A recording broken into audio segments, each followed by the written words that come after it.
Hello everyone, welcome to my YouTube channel. अभी हम continuation करेंगे टैक्सेशन ऑफ फर्म और एलएलपी का। पास्ट दो वीडियोस हैं इसके क्वेश्चन आंसर्स के, तो जो कि हम डिस्कस किए हैं क्वेश्चन नंबर 8 तक। अभी लास्ट क्वेश्चन बाकी है, क्वेश्चन नंबर 9। तो ये पार्ट 3 है। पार्ट 1 और पार्ट 2 आपको डिस्क्रिप्शन में लिंक मिल जाएगा, तो डू कंसिडर वॉचिंग। और ये बीबी सर के कंपाइलर से हम क्वेश्चन डिस्कस कर रहे हैं, जिन्होंने ये जो पहली बार आए हैं चैनल पे, ये कॉन्सेप्ट इजी बनाने के लिए, और एक बार आपको अगर कुछ डाउट आता है तो इससे आपका क्लैरिफाई हो जाए, इसलिए I am discussing it with you all. So अपना बुक अपने साथ रखिए एंड लेट्स स्टार्ट। तो क्वेश्चन नंबर 9 8 तक हो चुका है। ये है 1420 में क्या होता है। Binu limited, a domestic company engage in the business of manufacturing. ठीक है, तो ये है बीनू लिमिटेड। ये एक डोमेस्टिक कंपनी है जो मैन्युफैक्चरिंग में इंडल्ज्ड है। ये क्या एक एलएलपी में कन्वर्ट हो जा रहा है, क्या नाम से, सौम्य एलएलपी।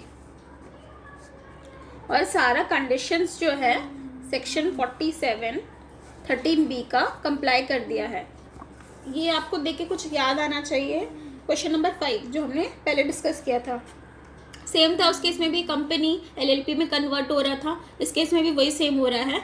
तो यहाँ पर कन्वर्शन हुआ है कौन सा डेट में, ये ईयर बिगनिंग के ही कन्वर्ट हो जा रहा है। तो ये जो ईयर बिगनिंग की कन्वर्शन हो जाता है, तो इससे हमारा क्वेश्चन ईजी हो जाता है डिप्रिसिएशन वाले पोर्शन में, कि हमें प्रोपोर्शनेट डिस्ट्रीब्यूट नहीं करना पड़ेगा।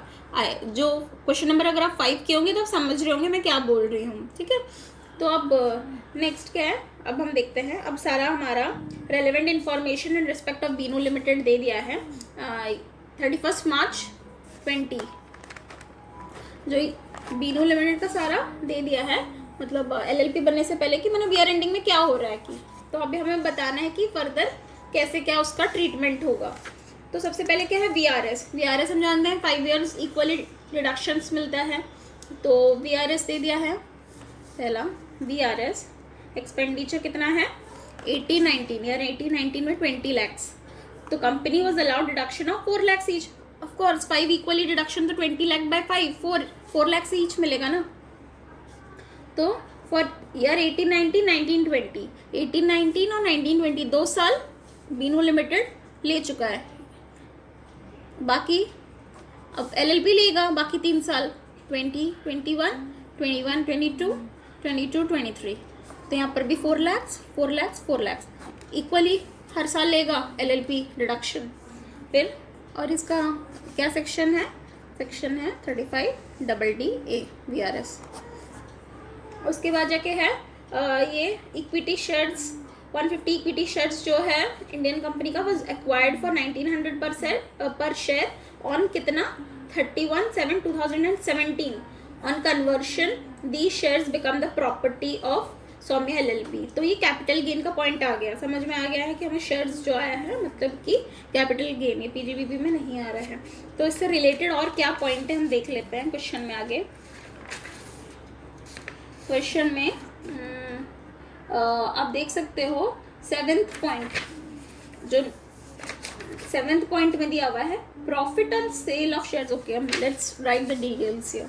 सो यहाँ पर कैपिटल गेन का यहाँ पर अलग से लिखते हैं, कैपिटल गेन इजी है, कुछ नहीं है, बस हमें ध्यान से करना है। देखिए कितना है 150 इक्विटी शेयर्स है। ठीक है, कितना को एक्वायर किया है, एक्वायर मतलब कॉस्ट ऑफ एक्विजिशन, कितना हमें खरीदा था ₹1900 पर शेयर। ऑन कब खरीदा गया है 31 जुलाई 2017। तो ये डेट देखते ही आपको एक चीज़ क्लिक करना चाहिए, 2017 इतना बैक डेटेड दिया है, मतलब कि हमारा सेक्शन 55 पिक्चर में आ जाएगा। सेक्शन 55 क्या होता है, उन शेयर्स के लिए लगता है जो कि अक्वायर्ड बिफोर 1 फरवरी 2018। तब सेक्शन 55 पिक्चर में आ जाता है। तो आप जब देखोगे इतना बैक डेटेड का तो हमेशा याद रखिएगा सेक्शन 55 पिक्चर में आ जाएगा। सेक्शन 55 किसके लिए एप्लीकेबल है? For those shares which are acquired before 1 February 2018। तो ये तो 2017 में एक्वायर्ड हो गया, तो मतलब यहाँ पर आ जाएगा। तो इसका क्या है, अब सेक्शन 55 के हिसाब से हम निकालेंगे। बाकी आगे डिटेल लिख लेते हैं। और क्या डिटेल दिया हुआ है 7th पॉइंट में? हाँ, प्रॉफिट दे दिया है। प्रॉफिट कितना हुआ? ये शेयर जब टोक्यो लिमिटेड बेचा तो 1,27,500। These shares were sold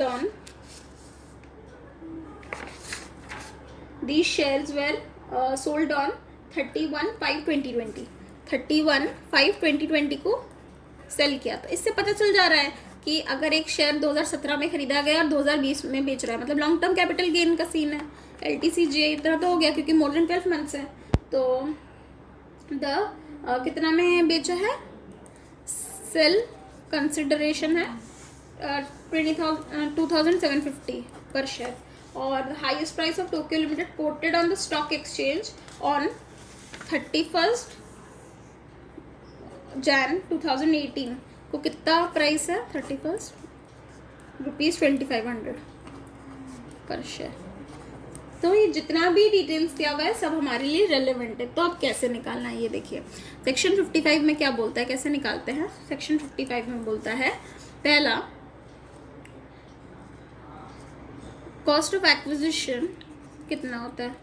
cost of acquisition आगे higher of cost of acquisition A है और बी में आगे कॉस्ट ऑफ एक्विजिशन लिख लेते हैं 1900।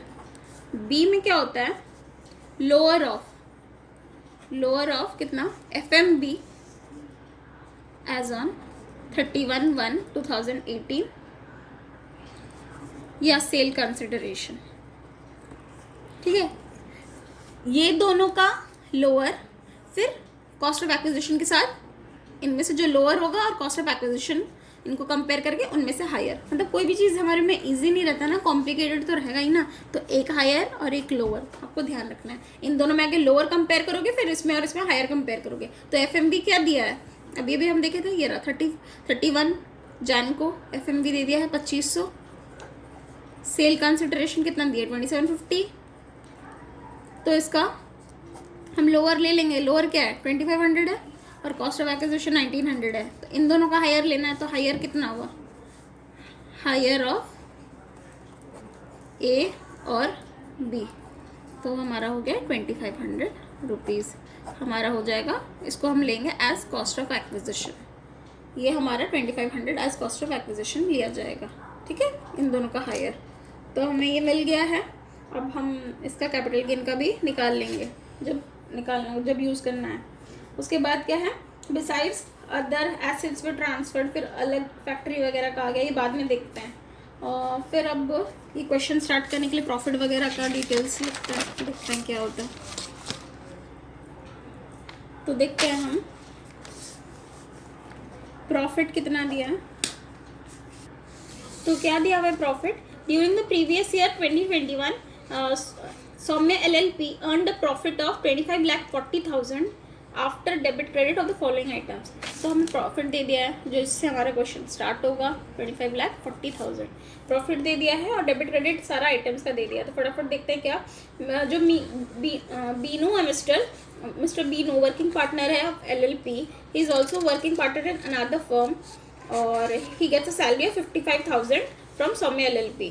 ठीक है, तो सैलरी कितना देते हैं? 55,000 पर मंथ मतलब 55,000 इंटू 12 करके हम उतना ऐड बैक कर देंगे। डिसअलाउ हमारा हो जाएगा। क्यों हो जाएगा? क्योंकि हमें तो बुक प्रॉफिट हिसाब से निकालना है, तो इसको हम डिसअलाउ कर देंगे। फिर नेक्स्ट क्या है? Mister Ayushman an employee was deputed to work in the clients office in Mumbai for 3 months। The LLP has paid his salary in cash for the months when he was in Mumbai amounting to 3,45,000। तो एक आयुष्मान उनका employ है जिसको उन्होंने 3,45,000 cash में salary payment किया है, cash note. ठीक है, net of TDS and other deductions since he did not have a bank account in Mumbai में एक बार टेम्पररी उसको काम करने भेजा गया था, उसके पास नहीं था बैंक अकाउंट, तो उसको कैश में 3,45,000 पेमेंट कर दिया गया है। लेकिन the payment was included in amount of salary debited mister Ayushman is normally posted in Delhi. पर इसमें बोला है net of TDS and other deductions, इससे मतलब कि इस पे टीडीएस डिडक्ट हुआ है। तो पर सर्कमस्टेंसेस ऐसे थे कि बैंक अकाउंट नहीं था बोल के कैश में दिया गया है, इसीलिए।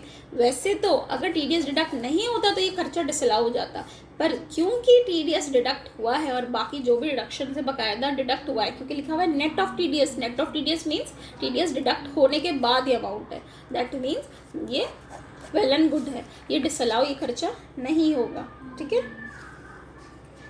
तो इसका कोई भी एडजस्टमेंट नहीं होगा। फिर नेक्स्ट क्या है, नेक्स्ट पॉइंट है amount of 25,000 was paid towards penalty for non-fulfillment of delivery conditions of a contract for sale for the reasons beyond its control। 25,000 का जो है पेनल्टी है, पेनल्टी कितना का 25,000, किसी लिए non payment of delivery conditions of a contract for sale. तो ये क्या हो गया, ये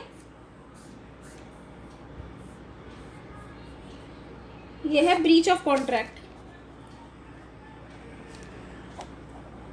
तो जो कि एक अलाउएबल डिडक्शन है, मतलब इसका डिडक्शन मिलेगा आपको अंडर सेक्शन 37 इस बोल के, इसका जो है इसका कोई भी नहीं होगा और treatment, because it's well and good. 25,000 debit हुआ है, ठीक है, इसका तो आपको डिडक्शन मिलना ही चाहिए। ब्रीच ऑफ कॉन्ट्रैक्ट है, ब्रीच ऑफ लॉ नहीं है। अगर ब्रीच ऑफ लॉ होता, लॉ तोड़ा जाता तो हमें डिडक्शन नहीं मिलता, पर ये कॉन्ट्रैक्ट का ब्रीच है तो फिर ठीक है। फिर नेक्स्ट क्या है, LLP had provided an amount of 18 lakhs being the sum estimated as payable to workers based on agreement to be entered with workers union towards periodical wage revision once in 3 years. The provision is based on a fair estimation of wage and reasonable certainty of revision once in 3 years. तो यहाँ पर एक नया point आ जाता है, क्या आ जाता है, ये नया पॉइंट जो है, बहुत सारा पॉइंट आ गया है, ये एक था, ये था, ये था पेनल्टी का, ये और एक आ रहा है, कितना सारा जो भी नया पॉइंट्स मिलता है ना आप वहाँ पर लिख लीजिए न्यू पॉइंट। जैसे कि ये वाला अब आ गया ICDS 10 पिक्चर में आ गया। ICDS 10 क्या बोलता है कि ICDS 10 बोलता है रीजनेबल सर्टेनिटी जो होगा तब वहाँ पर हमें डिडक्शन मिल जाएगा, लेकिन अगर एस्टिमेशन होगा तो डिडक्शन नहीं मिलेगा। तो इस केस में बोल दिया है कि रीजनेबल सर्टेनिटी है, देखिए the provision is based on a fair estimation of wage and reasonable certainty of revision once in 3 years, so it is well and good within the provisions, और इसलिए इसका डिडक्शन हमें बकायदा मिलेगा। तो ये जो डेबिट किया हुआ है P&L में सही है, तो इसका हमें कुछ भी एडजस्टमेंट नहीं करना पड़ेगा, ठीक है। अब एक बार अगर आपको कोई डाउट है तो ICDS 10 आप रेफर कर सकते हैं, उसमें रीजनेबल सर्टेनिटी ही आपका कीवर्ड है, ठीक है। तो ये न्यू पॉइंट करके आप लिख लीजिए। फिर नेक्स्ट क्या है, depreciation debited to profit and loss account 5,40,000। तो ऑफकोर्स हम जानते हैं as per books of account जो होता है depreciation as per books of account जो होता है वो क्या हो जाता है, ऐड हो जाता है, और इनकम टैक्स के हिसाब से जो है वो हमारा लेस हो जाता है। तो वही होगा, यहाँ पर एड बैक हो जाएगा कितना, 5,40,000। तो ऐसे करके बहुत सारे छोटे छोटे पॉइंट्स आएगा, तो स्टार्ट कर लेते हैं, नहीं तो वो खत्म ही नहीं होने वाला है, पता नहीं एक क्वेश्चन पर कितना जाएगा, हमें फटाफट करना है। तो ये हमारा क्या है, क्या निकालना है हमें, you are required to discuss the implication of such conversion and calculate the total income in the hands of Saumya LLP for assessment year। तो ध्यान दीजिए कीवर्ड क्या है, टोटल इनकम, मतलब सारा हेड्स कंसिडर करना है, खाली बिजनेस इनकम नहीं है। अभी तक आप ये चीज़ नोट करने लग गए होंगे, टोटल इनकम कहाँ पर है और कहाँ पर बिजनेस इनकम है। तो कंप्यूटेशन ऑफ टोटल इनकम, फिर आप पूरा लिखोगे for Saumya LLP for the assessment year. I am not writing, please refer the book for proper format. Okay, तो स्टार्ट करते हैं। सबसे पहले तो net profit as usual start करेंगे। कितना था ये देखिए, ऊपर लिखे थे 25,40,000, और फिर सैलरी भी है कितना 55,000 इंटू 12, जो कि हमारा हो जाएगा 6,60,000। उसको भी एड बैक कर देंगे, तो फटाफट ही लिखते हैं। Net profit 25,40,000 add salary to partner 6,60,000। ठीक है, अब क्या है, उसके बाद क्या था, अब तो हमारा उसके बाद हम देख लिए आयुष्मान वाला हमें कुछ नहीं करना है, पेनल्टी वाला कुछ नहीं करना है, ICDS वाला कुछ नहीं करना है, ये सब हमारा एज पर द प्रोविजन से सही है। उसमें सिर्फ हमें नोट्स देके नील नील नील लिखता जाना है, तो फिर भी लिख ही लेते हैं। यहाँ पर आएगा पेनल्टी, उस पॉइंट में नील, फिर ICDS का प्रोविजन फॉर वेजेस नील, फिर ये cash payment to employee net of TDS, क्योंकि नेट ऑफ TDS था इसलिए यहाँ पर भी नील, तो सब ये सब नील हो जाएगा आपका। उसके बाद डेप्रिसिएशन वाला पॉइंट, ये तो हमारा एड बैक हो जाएगा as per books of accounts. कितना है डेप्रिसिएशन, 5,40,000, तो 5,40,000 ये ऐड हो जाएगा। फिर क्या है, नेक्स्ट पॉइंट है ग्रेचुइटी। ग्रेचुइटी हम लोग 1000 बार कर चुके हैं। ग्रेचुइटी प्रोविजंस क्या है कि हम हमेशा जो एक्चुअली पेड उतना ही लेते हैं, जितना प्रोविजन जितना का बनाया हुआ उतना नहीं लेते हैं, पेड ही हम कंसिडर करेंगे हम डिडक्शन के लिए, इसीलिए जो डिफरेंस होगा उसको हम ऐड बैक कर लेंगे, वो हमारा डिसअलाउ हो जाएगा। तो वही ग्रेचुइटी का हो जाएगा कितना, 6,50,000 माइनस एक्चुअल पेड कितना है, 4 लाख, तो ये हो जाएगा 2,50,000। ये है ग्रेचुइटी अंडर सेक्शन 40A(7). ठीक है, फिर नेक्स्ट है ग्रेचुइटी पॉइंट गया। नेक्स्ट है वो वाला शेयर्स वाला, वो तो हम निकाल चुके हैं, उसका देखेंगे कैपिटल गेन वाला पॉइंट है, लेस पे आएगा वो आपका, वो देख लेंगे। उसके बाद जाके क्या है, repairs to plant and machinery include 59,000 in respect of plant and machinery given on lease का point, repairs to plant and machinery include respect of plant and machinery। उसके पहले अभी कुछ आया था कि हमारा लीज का बिसाइड्स अदर, हाँ आ चुका है। अच्छा ये देखिए, वो सबसे पहले जो ABC दिया था स्टार्टिंग में, उसमें C में क्या लिखा है, क्वेश्चन की स्टार्टिंग 9th क्वेश्चन जहाँ लिखा हुआ है उसमें ABC दिया था ना, VRS से हम स्टार्ट किए थे। C पॉइंट में besides other assets transfer to Saumya LLP by Bindu limited, it also transfer 2 factory buildings, 2 factory building. तो सौम्या LLP क्या किया, लीज कर दिया उस फैक्ट्री बिल्डिंग को, ठीक है, along with plant and machinery, lease में कर दिया मतलब रेंट में दे दिया है, along with plant and machinery and furniture at consolidated lease rent of 50,000 per month। मतलब ये क्या हो गया, अगर रेंट में दे दिया तो ये मैंने PGBP का खर्चा नहीं है, अदर सोर्सेज का खर्चा है, ये आपका 50,000 पर मंथ, मतलब 50,000 into 12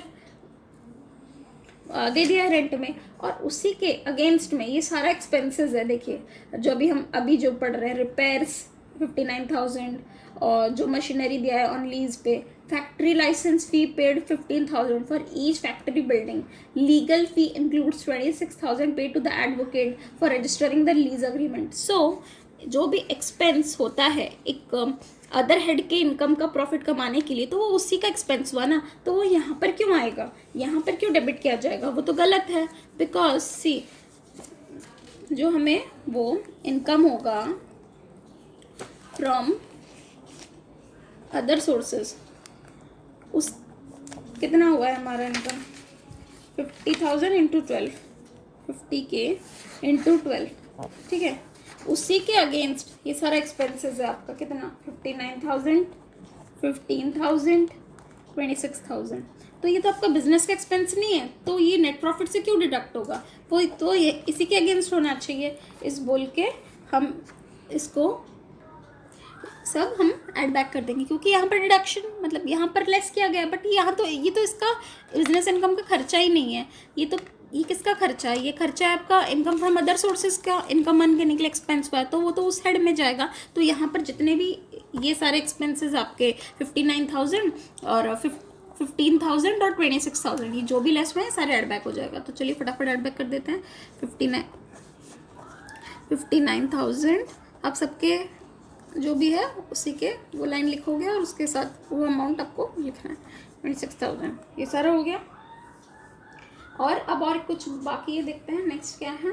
एडिशनल इंफॉर्मेशन में क्या है, डेप्थ रीस्ट्रक्चरिंग का है, अमाउंटिंग टू इतना, under an agreement the bank has converted unpaid interest amounting to 9 lakhs up to 31/7/2020 into a new loan account repayable in 3 equal annual installments. The first installment was paid in March 2021. Okay, तो जो एक नया loan account convert कर दिया गया, जो भी unpaid interest था। तो हम देखते हैं, ये देखिए, तो 9 लाख का उसको लोन बना दिया गया है ऑन 31/7/2020। तो और उसका पहला इंस्टॉलमेंट कब पे कर दिया गया, इसी ईयर एंड में, मार्च 2021 के ईयर एंड में पहला इंस्टॉलमेंट दिया गया। पहला इंस्टॉलमेंट मतलब 3 इंस्टॉलमेंट टोटल लिख दिया है in 3 equal installments, that is 3 lakh each, और पहला इंस्टॉलमेंट दे दिया है इस हमारे ईयर एंडिंग में। तो ठीक है, तो हम मतलब इस 3 लाख का डिडक्शन मिल जाएगा हमें, वो हम लेस में ले लेंगे। पर ऐड में और क्या आइटम बचा है खाली देखना है, और उसके बाद लेस का, ये एक हमें लेस का मिल गया। रुकिए देखते हैं फिर और क्या है। और है mister Binu being a working partner bought a car which is registered in his own name out of the funds of LLP. The car was used extensively for the purpose of the business of the LLP only. तो ये वाला point बोल रहा है कि जो depreciation है car पे 15,000 का, वो पूरा ही बिजनेस पर्पस के लिए कार यूज़ हुआ है। तो और ये डिप्रिसिएशन अमाउंट डेबिट नहीं किया है P&L में, मतलब हमारा ये 15,000 लेस होगा, 15K जो है हमारा लेस होगा। ठीक है, फिर depreciation as per income tax rules भी दे दिए 8,10,000। ओके, एक काम करते हैं, यहाँ लिखते रहते हैं ऐड का, जब आएगा अगर कुछ होगा तो होगा, नहीं तो नहीं। ओके, यहाँ पर ऐड अगर होगा तो कुछ टोटल होगा तो फिर बुक प्रॉफिट के लिए भी जगह छोड़ देते हैं। यहाँ पर लेस करते हैं, लेस का फिगर्स डालते हैं। ठीक है, लेस क्या है, पहला लेस है हमारा, अभी हम देखें 3 लाख का जो लोन का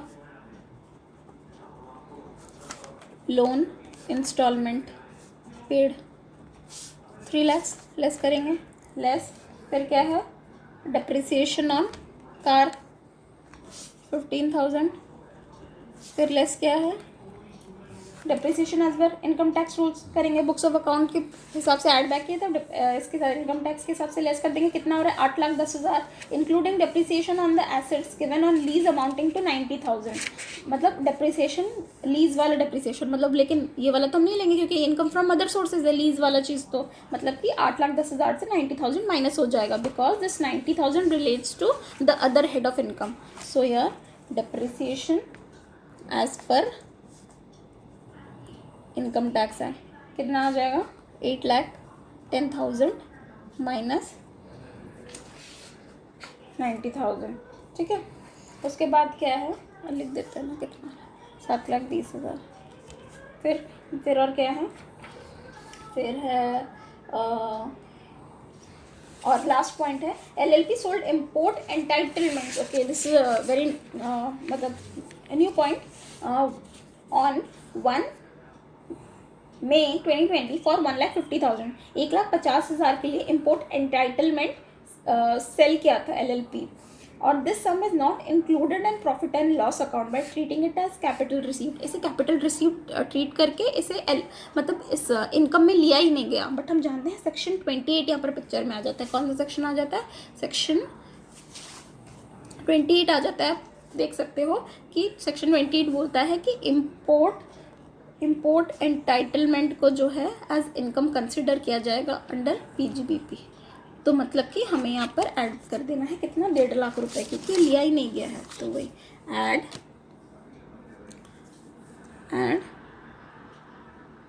सोल्ड इतना प्रॉफिट फ्रॉम इम्पोर्ट एंटाइटलमेंट 1,50,000। सारा पॉइंट्स कवर्ड हो गया। अब हम टोटल कर देंगे, टोटल कितना हो रहा है, टोटल हो रहा है 42,40,000, 42,40,000। फिर इसमें हमारा सारा लेस होगा, कितना हो रहा है, क्या क्या और कुछ बच्चा है।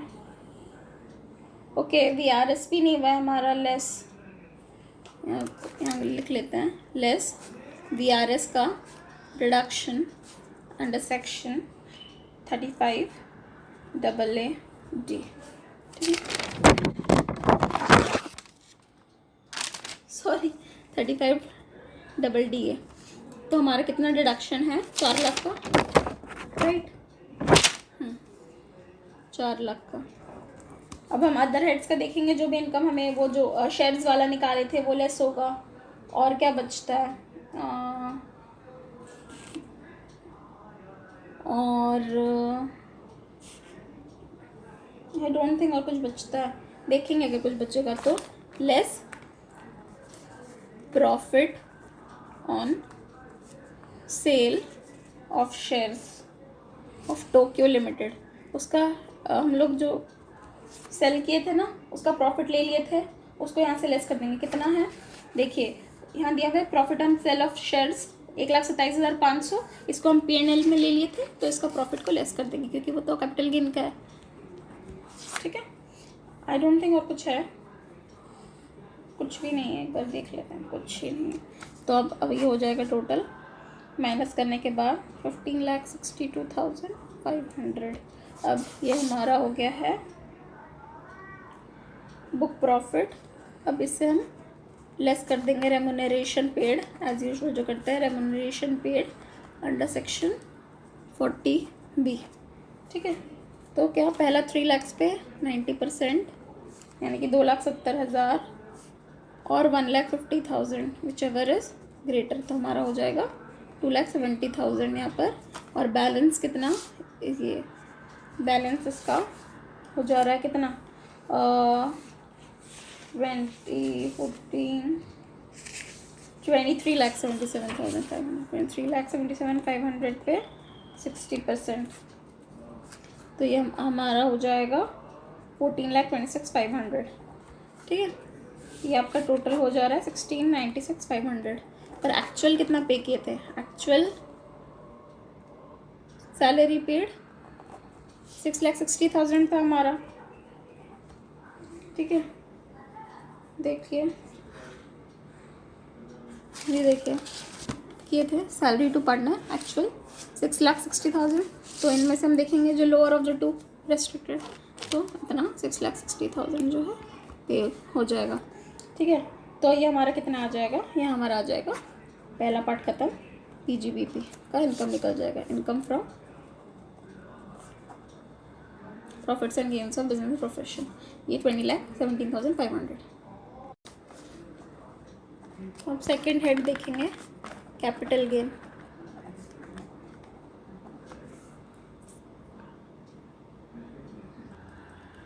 तो ये हम sale consideration capital gain second part देखेंगे।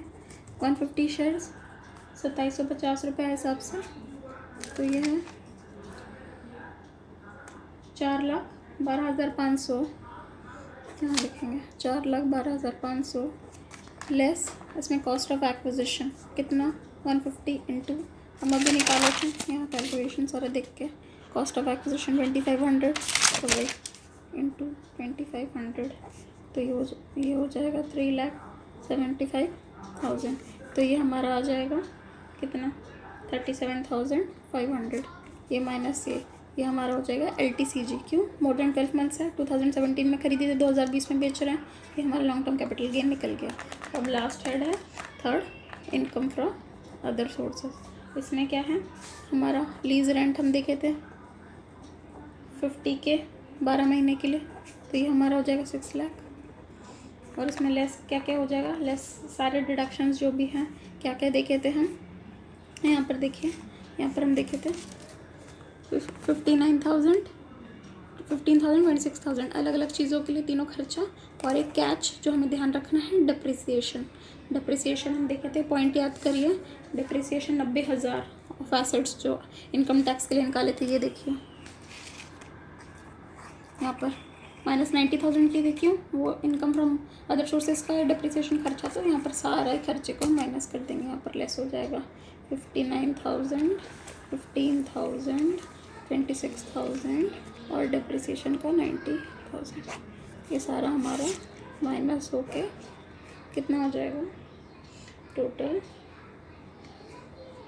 6 लाख से ही करके 4 लाख 10,000। अब ये प्लस ये हमारा हो जाएगा 24,65,000। तो ये हमारा हो जाएगा ग्रॉस टोटल इनकम जो हमें निकालना था सारे हिट्स का करके।